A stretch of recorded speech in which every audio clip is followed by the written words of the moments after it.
կառավարության հարգելի անդամներ, քննարկման է ներկայացվում ներդրումների մասին նոր օրենքի նախագիծը։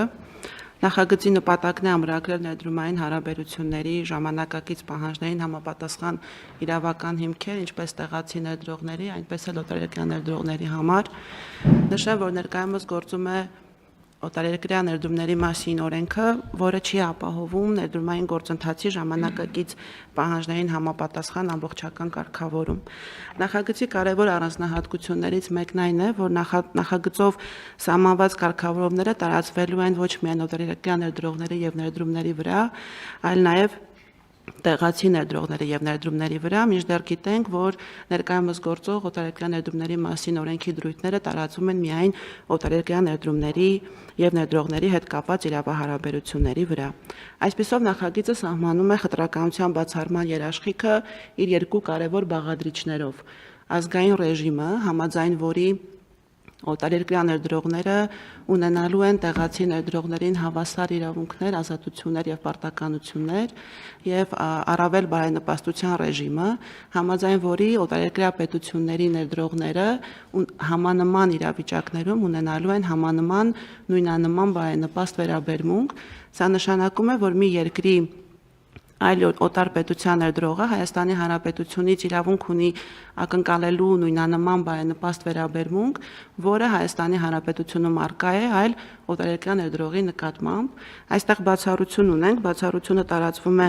նախատեսված է միայն միջազգային պայմանագրերի հիման վրա ստեղծված մաքսային միության, ազատ տնտեսական գոտու, տնտեսական միության, միասնական շուկայի եւ միջազգային պայմանագրերով կարգավորվող այլ դեպքերի համար։ Նախագիծը սահմանում է իրավական եւ ֆիզիկական պաշտպանվածության երաշխիքը, ներդրումների իրավական դաշտի թափանցիկությունը եւ կայունությունը, սահմանում է այնպիսի երաշխիքներ, ինչպիսիք են կապիտալի եւ գույքի ազատ տեղաշարժն ու փոխարկումը, հողի նկատմամբ սեփականության եւ այլ գույքային իրավունքները, աշխատողներ վարձելու երաշխիքը, վեճերի լուծման մեխանիզմը, արդարադատության մատչելիությունը եւ այլն։ Եվ չնայած այն հանգամանքին, որ նախագծում նշված շատ կարգավորումներ արդեն առկա են այլ իրավական ակտերում, այդուհանդերձ նախագծի նպատակներից մեկն է նաև միավորել ներդրումների եւ ներդրողների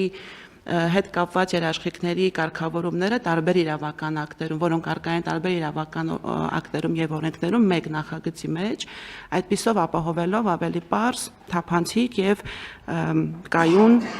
կանխատեսելի ներդրումային միջավայր։ Ընդ որում օրենքով սահմանված այս երաշխիքներից օգտվող ներդրումները շարունակելու են պաշտպանված մնալ տվյալ երաշխիքներով, օրենքով սահմանված երաշխիքների ծավալուն փոփոխություններից կամ դրանց վերացումից հետո 5 տարվա ընթացքում։ Նշեմ նաև, որ համանման կարգավորում առկա է նաև գործող օրենքում, ինչը կարծում են կարևոր է ներդրումների հետ կապված երաշխիքի ապահովման տեսանկյունից։ Կարծում ենք, որ նախագծի ընդունմամբ կձևավորվի ներդրումային հստակ եւ կանխատեսելի իրավական միջավայր ժամանակակից միջազգային ստանդարտներին հաշվառմամբ, որը հնարավորություն կտա Հայաստանի Հանրապետությանը բարձրացնելու միջազգային իրավական վարկանիշը, մրցունակությունը, ներդրումային գրավչությունը եւ կխթանի ներառական եւ կայուն տնտեսական աճ։ Շնորհակալ եմ։ Շնորհակալություն, բայց ես ճիշտ եմ չի հասկանում, որ մենք նախագիծ կազմելիս այդ աշխատանքների ընթացքում նաև դուրս ենք բերել այլ օրենքներում փոփոխություններ եւ լրացումներ կատարելու ցանկ, անհրաժեշտ փոփոխությունների, որոնք նույնպես մոտ ժամանակներում կդնենք շրջանառության մեջ, որպեսզի պաշտպանությունը ել ավելի հստակեցվի, պաշտպանության մեխանիզմները ներդրումների։ Այո, պարոն փոխվարչապետ, իրականում կային տարբեր մտքեր եւ կարգավորումներ, որոնք իրավական առումով հնարավոր չէր մեկտեղել այս նախագծի մեջ, եւ դրանով պայմանավորված նաեւ նախագծի հիմնավորման մեջ ներկայացրել ենք տարբեր բլոկներով որոշակի խնդիրներ, որոնք եւ նաեւ դրանց վերաբերելի կամ դրանց կարգավորումներն ապահովող իրավական ակտերի ցանկ, որոնց վերանայման անհրաժեշտություն բնականաբար կարծում ենք, որ կունենանք եւ նախագծի ազգային ժողովի կողմից ընդունումից հետո անմիջապես կձեռնարկենք այդ բոլոր քննարկումները նախ կառավարության, էկոնոմիկայի նախարարության ներսում, ապա իհարկե կառավարության քննարկմանը եւս կներկայացնենք։ Շատ լավ։ Իսկ ազգային ժողովի մեր գործընկերների հետ նախագիծը քննարկել եք։ Այո, պարոն փոխվարչապետ, նախագիծը համաձայնեցված է։ Շատ լավ։ Շնորհակալություն։ Խնդրեմ հարգելի գործընկերներ, շատ կարևոր նախագիծ է, կարծում եմ ինչ կարծիքներ, առաջարկություններ կան, հարցեր չկան։ Առաջարկում եմ ընդունել որոշումը, ովքեր են դեմ, դեմ չկա, որոշումն ընդունվեց։ Հաջորդ հարցը, հարց համար 24, համեցեք պարոն Հավանեսյան։ Շնորհակալություն, պարոն փոխվարչապետ, հարգելի գործընկերներ, կառավարության 2023 թվականի նոյեմբերի 2-ի 18:90 որոշմամբ սահմանվել է մասնակցային բյուջետավորման գործընթացը եւ կանոնակարգվել են դրա շրջանակում առաջացող հիմնական հարաբերությունները։ Ծրագրային առաջարկների ներկայացման, հանրային քննարկման եւ քվեարկության, սուբվենցիոն հայտերի մշակման ու համաձայնեցման, ինչպես նաեւ ծրագրերի ֆինանսավորման ընթացակարգերը։ Առաջին 2 տարիներին համակարգը ներդրվել է պիլոտային սկզբունքով եւ այս որոշման շրջանակում փորձում ենք շտկել այն խնդիրները, որոնք արձանագրել ենք պիլոտի իրականացման ընթացքում, ինչպես նաեւ ծրագիրը դարձնել մշտական։ Հիմնական փոփոխությունները վերաբերվում են քվեարկության մեխանիզմի հստակեցումներին,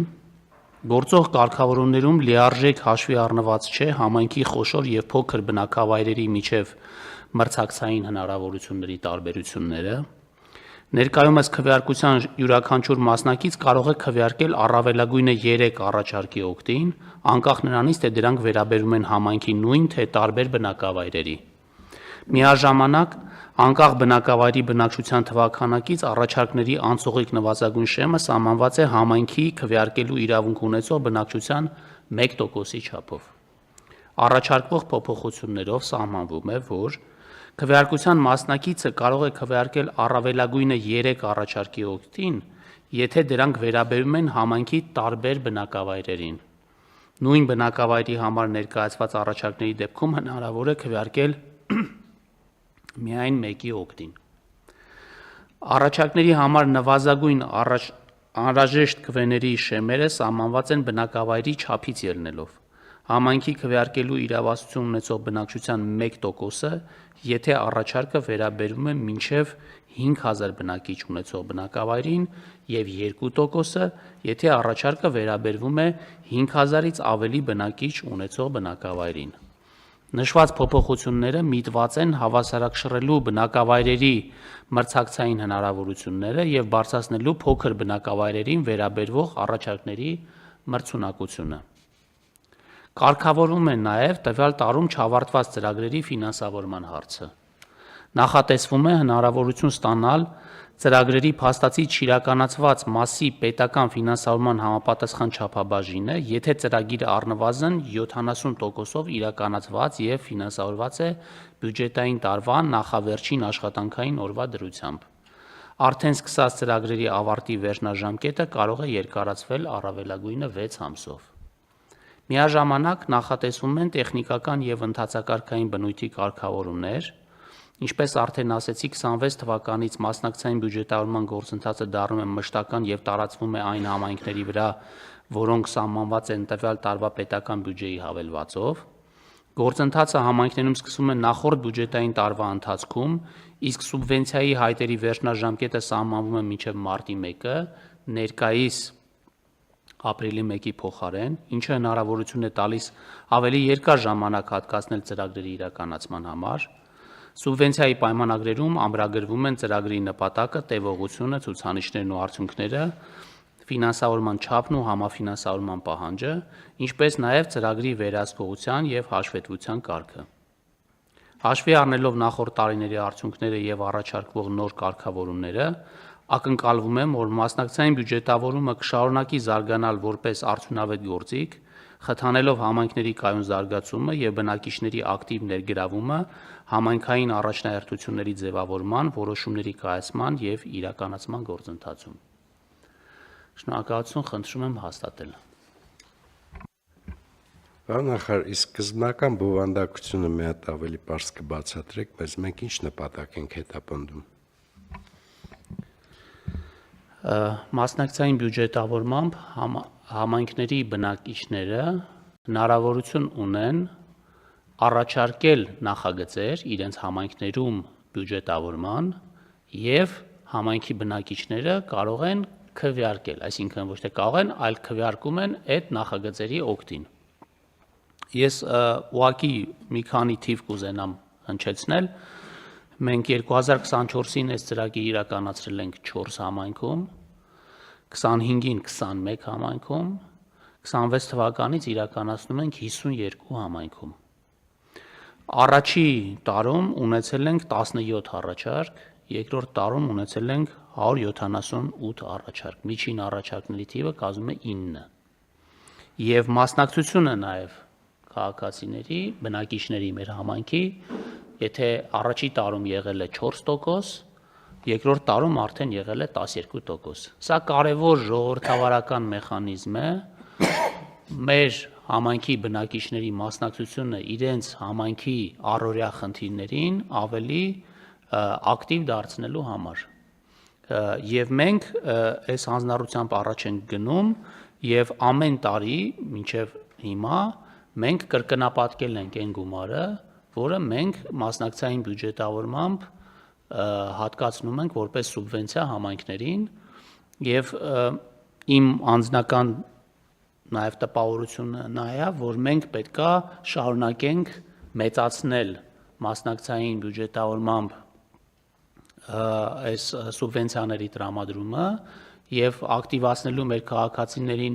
մի կողմից, որպեսզի իրենք մտածեն, թե ինչ հետաքրքիր լուծումներ կարող են գտնել իրենց համայնքի տարբեր խնդիրներ լուծելու համար, եւ մյուս կողմից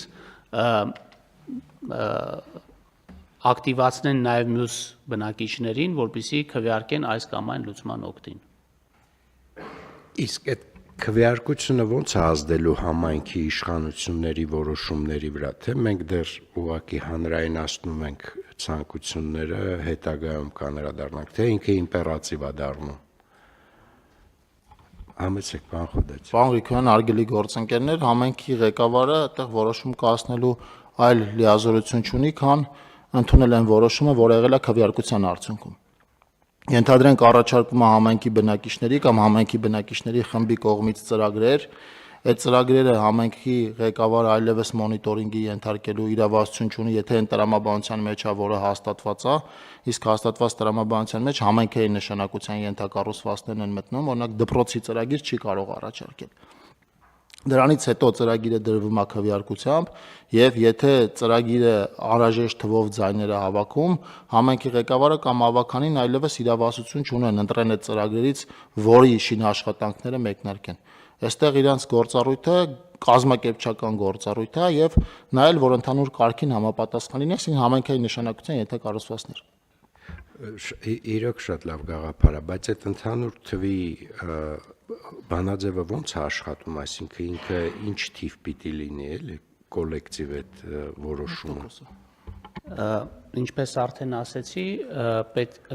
այս ընթացիկ որոշման մեջ բնակիչների մի տոկոսը պետք է քվեարկի այդ ծրագրի օգտին, որպեսզի համայնքի բնակիչների, հիմա արդեն տարբերություններ ենք դնում, ասում ենք, եթե այնպիսի բնակավայր է, որը ունի 5000-ից ավել բնակիչ, ապա 2% պետք է քվեարկի, եթե 5000-ից պակաս բնակիչ ունի, ապա 1%, որովհետև անցած տարի օրինակ խնդիրներ էին եղել, որովհետև մեր հիմա խոշորացման հետևանքով կան մեծ բնակավայրեր եւ փոքր բնակավայրեր, եւ փոքր բնակավայրերը, որոնք նախագծեր էին ներկայացնում, իրենց ձայներ չէին ստանում, որտեղ քվեարկողների մեծ մասը այդ մեծ բնակավայրում էին ապրում, եւ հիմա այսպես տարբերություն ենք դրել նաեւ, որ չի կարող նույն բնակավայրի երկու ծրագրի քվեարկել, փորձել ենք լուծել այս փոքր բնակավայրերի քվեարկության հետ կապված հարցերը, իհարկե նաեւ այս տարի կհետևենք այդ քվեարկության ընթացքին եւ նաեւ մեր բնակիչների արձագանքներին տեսնելու արդյոք այս առաջարկված մեխանիզմը լուծել են խնդիրները, որը մենք ունեցել ենք անցած տարի։ Չէ, լավ մեխանիզմ է, ուղղակի իր վրա պիտի շարունակենք աշխատել, որովհետեւ այստեղ իից մի բան անհանգստացնում, այդ խումբը մարդկանց այնուամենայնիվ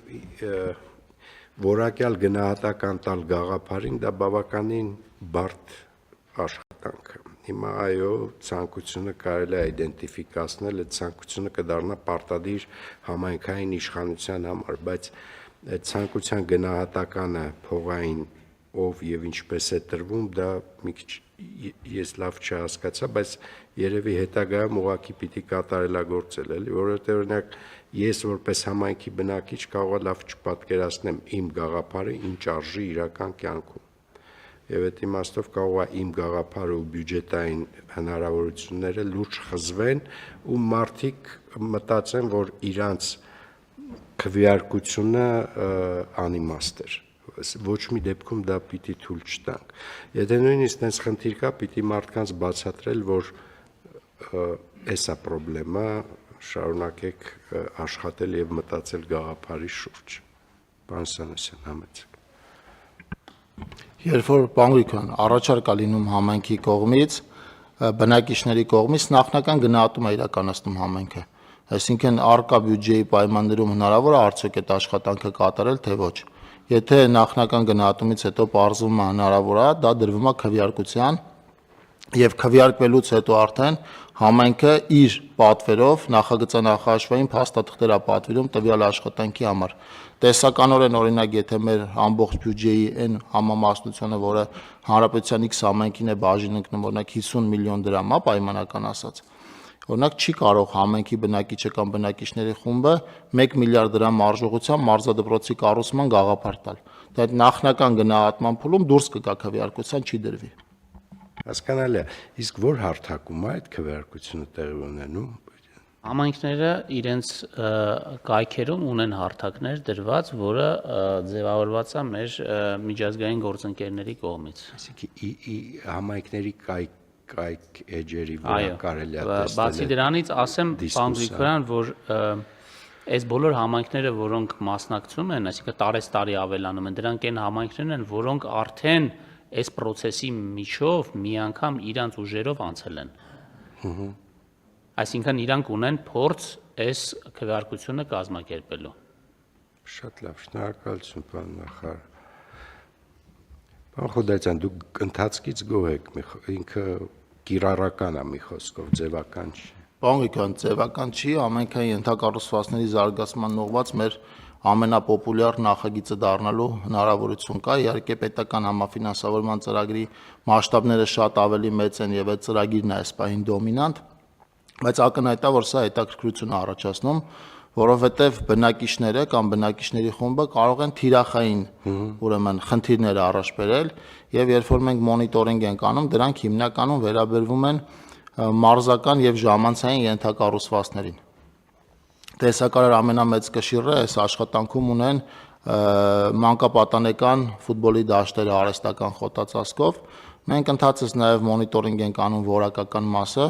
պարոն նախարարի նշած փոփոխությունը տարեվերջին ֆինանսավորումը տեղափոխել մյուս տարի, ինք իրականում այս մասով բարեփոխում է, որովհետեւ մենք նախորդ տարվա վերջում ունեինք խնդիր, երբ որ աշխատանքների 90%-ները ավարտվել, 95%-ները ավարտվել եւ այդ մեխանիզմը չէր աշխատում համայնքին փոխանցելու։ Մի կողմին համայնքը պիտի կամ առանց կատարած աշխատանքը վերցներ, ֆինանսը պահեր իր մոտ վճարեր, ինչը մեր համար ցանկալի չէր, որովհետեւ կարգի խախտում էր, կամ այդ վճարման կտորի վճարելը մնում էր այլևս համայնքային բյուջեի վրա որպես ծանրաբեռնվածություն։ Այս փոփոխությամբ կկարողանանք հիմնական արած 70 եւ ավել տոկոս կատարողական ներկայացածի դեպքում ծրագիրը տեղափոխել այնպես, ինչպես սուբվենցիոնում էր աշխատանքները։ Բայց Երևան քաղաքը այս ալգորիթմի մեջ չկա։ Երևան քաղաքը այս ալգորիթմի մեջ չկա, ելի են տրամաբանության, որով չկա պետական համաֆինանսավորման ծրագրի տրամաբանության մեջ։ Մենք Երևանում ֆինանսավորման այլ տողերով ենք այնտեղ աշխատանքներ իրականացնում, որի հիմնական պատվիրատուն Երևանի քաղաքապետարն է, չնայած 2025 թվականից մենք արդեն նաև ճանապարհային դեպարտամենտով ենք Երևանում աշխատանքներ իրականացնում եւ այս տարի ալի անելու ենք։ Կարելի է քննարկումներ սկսել։ Այնուամենայնիվ ինքը մշակույթը կոմունիկացիայի շատ լավն է, ես կարծում եմ։ Շատ լավ, կարող ենք առաջարկել Երևանին առաջին տարով համայնքային բյուջեով իրականացնել, ինչպես բոլոր մյուս համայնքների դեպքում։ Պարոն Հովհաննիսյանը երբ որ նշում էր, որ համայնքները փորձ ունեն,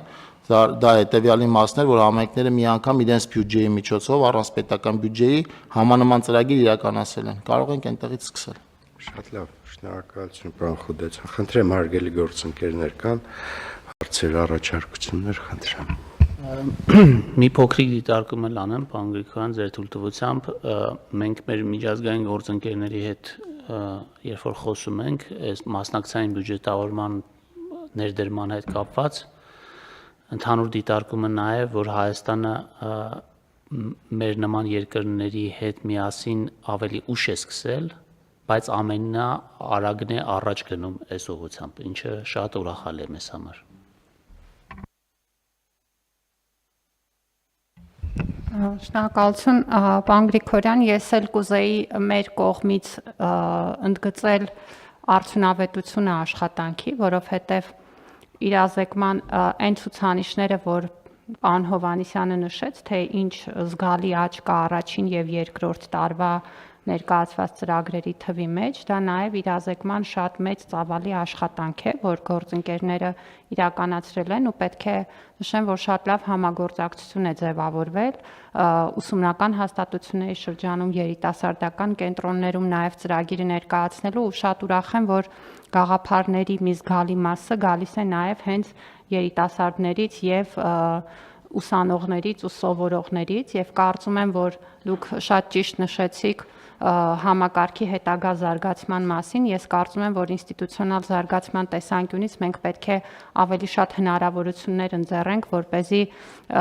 նաև տարիքային շեմի որոշակի վերանայումով ավելի ցածր տարիքի մեր քաղաքացիներին էլ հնարավորություն տանք իրենց առաջարկները ներկայացնել, որտեղ սովորաբար տեսնում ենք, որ ծրագրերի հիմնական շահառուն նրանք են եւ վստահաբար առաջարկների տեսանկյունից էլ իրենք շատ կարեւոր գաղափարներ են առաջ քաշում